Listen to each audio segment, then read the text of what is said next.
On August 8th, Nashville will host an IndyCar race for the first time, and believe it or not, this is the track, the streets of Nashville. It's here where drivers will compete in the inaugural Big Machine Music City Grand Prix. Right now, every IndyCar driver and team is facing the same huge problem. How do you practice and prepare to race on a track that doesn't exist?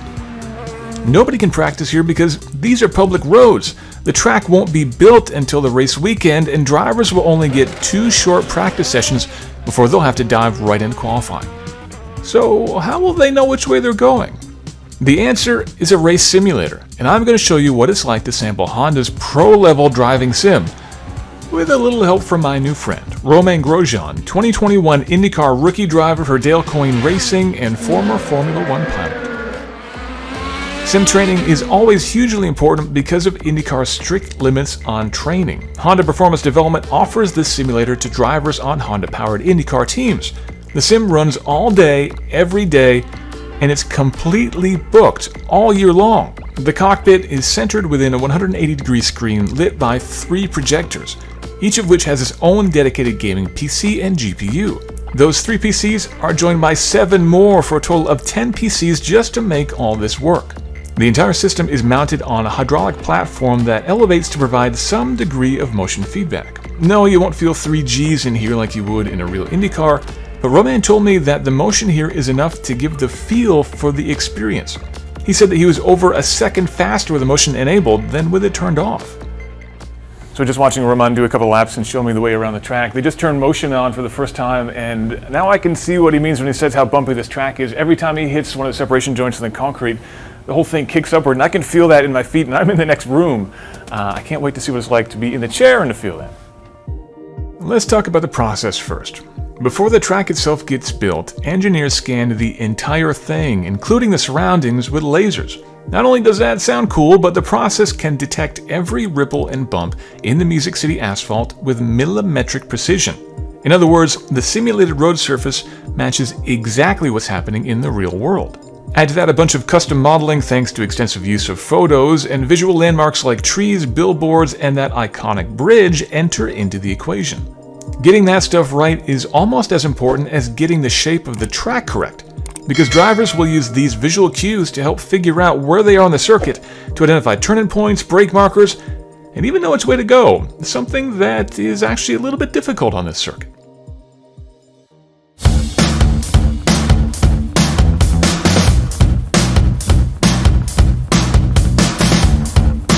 This is an actual IndyCar wheel in front of me here.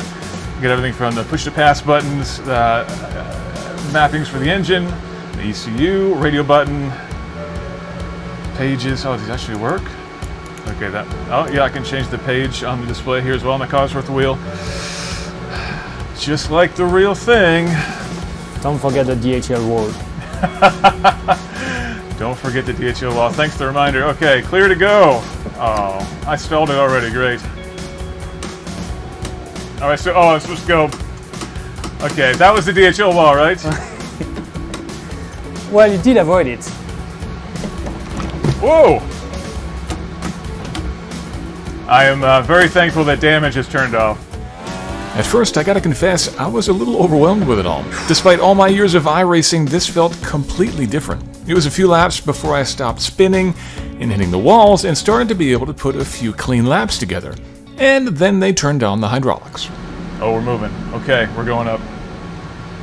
This is pretty wild to have a full 180-degree view around me. I usually race with a VR rig at home, which is really immersive, but it doesn't come anywhere near making it feel like this. I can look anywhere I want to. It's only if I turn my head and look behind me that I can just see that I'm in a room and not indeed sitting inside of an actual IndyCar here, inside of a Dallara chassis, which this kind of is, at least the front third or so anyway.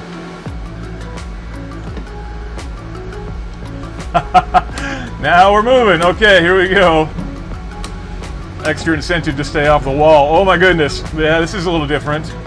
By the way, if you're wondering why I'm shouting in such a quiet room, it's because inside those headphones I was getting the full-bore engine noise of a 2.2-liter twin-turbo V6 screaming the song of its people. Sorry to say, to anyone on the outside, all you can hear is whirring fans and hissing hydraulics. Yeah, I can definitely feel all the separation joints and all that concrete. Oh, I can feel the kicks in the transmission now as well, shifting through the gears. So how does this feel compared to like an iRacing? It is really, really, really different. I think the biggest difference is how much the car is moving around underneath me, and I can really feel that. If you ever watch any of the IndyCar races, they have amazing in-cockpit and near-cockpit views, and you can see how hard the drivers are working. And now I know why, because these cars are constantly dancing and moving and bouncing around. That's one of the things that this sim offers better than any consumer sim is the tire model. Developed in partnership, well, Firestone at least provided some data for the input into this system, so that the reaction of these tires is very close to what the drivers will feel in the real world. So I can actually kick the tail out a little bit, get a little bit of slide going, which in something like iRacing is really hard to do. The slip angle on a tire in most consumer sims is so narrow that if you start to slide, it's really hard to recover from that. And even if you do, you lose so much time. But even here, you can move the car around. You can slide around a little bit. You can lock up things a little bit, push through the corner a little bit, and it just feels good. All right, 78.9. We're getting there, folks. I feel pretty good about that. So I'm getting a little more comfortable now, pushing my braking markers a little further back as I start to figure out what I need to do with the brakes in this IndyCar. I'm still not locking up the fronts, which means I think I still have more room to go when it comes to braking. So as someone who's never driven an IndyCar before, virtually or for the real, would you say this is an easy track to learn or a hard track to dive in? It's probably one of the hardest. I mean, Great. yes, Indy GP, I would have said, okay, it's quite wide and you've got clear markers and, I can tell you where to brake and so on. It would have been smooth. Nashville, it's going to be a bit more rough. And does that give you an advantage going to Nashville because no one's been there before? So are you in a better position maybe than some of your competitors? I don't think it gives me an advantage that Nashville is a new track, but definitely puts us all on the same level. So I'm not at disadvantage if you want to. But we've got a little bit more free practice in Nashville that we normally do. It looks like a super exciting track, but also super challenging. You're going to find out on the simulator. It's been complicated the first few laps, but when you get into the rhythm, I think it could be an incredible event. Yeah, tell me about Nashville. Tell me what you've learned so far today. Well, it's tight, it's bumpy. Most of the corners are quite low-speed corners, especially after the bridge. There's a super, super tight section where you actually work a lot on your arms, and then you go flat out through the bridge, which is cool. And then there's big braking at the end of it, and then you go into a more flowing section, I would say, before going back on the bridge, and that very, very tiny. They actually look the same section-wise, but one is quite big and one is very small. And so how much time will you spend in the simulator, or how much time do you hope to spend in a simulator this year? Well, the simulator, every team has got a number of days. This year we've managed to do a good schedule, especially that I still live in Europe. So coming for a day in the simulator and flying over wouldn't work, but we've managed that pretty well. Funny story, before the Indy GP, on Thursday morning I was in the simulator here, working up on the setup for the Indy GP, for the race, and then on Friday afternoon we scored our first pole position, or Saturday morning, can't remember what it was, but we scored our first pole position, and we were like 12 hours before we were on the simulator and working on the setup, and it's quite funny to that we could do stuff like that and really understand how to go fast. Now, I know you spent some time in iRacing and in some other consumer-grade simulators. How do they compare to something like this, or do they even compare to something like this? iRacing and rFactor 2 and all those games, they've done an incredible job. I stopped playing video games in 2011 and I restarted in 2020. So you can, 9 years in that industry was a huge change, and I had to learn a lot. Obviously, you're still limited by the hardware compared to a simulator like the Honda one. You're gonna see it moves. It's got 3 engineers to run it. The scan of the track is incredible. We've got the right model of the car. We can compare with real data from the racetrack, from the real car. So you know, it's a different level, but then on the graphics and so on, it's not as good. So, you know, I think iRacing, Factor 2 and so on, they're doing a great job. I'm super excited. The IndyCar's got a video game coming next year with Motorsport Games, and I can't wait to get involved, because for me, it's amazing that we can race with people along, you know, everywhere in the world.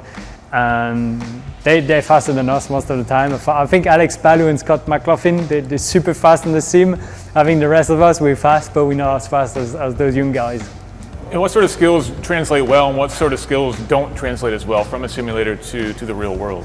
I think the hardest part in the simulator is the feel of speed, you know, because it's only in 2D, it's only visually that you get the feedback, and then it's most of the feedback also comes through the wheel, especially at home. You know, the seat doesn't move, so all the feedback comes through the wheel. Whereas if you race a car, it all comes through your spine and your arms as well. But the feel of the rear end is more your body moving rather than the steering wheel getting lighter or heavier. So that's where one difference. And then personally, where I find it hard on the sim is to know which speed you carry into the corner. You know, sometimes you want to go 2 miles an hour faster into the corner because you know you can carry a little bit more speed, but when it's a screen telling you, it's hard to know exactly what 2 miles an hour is.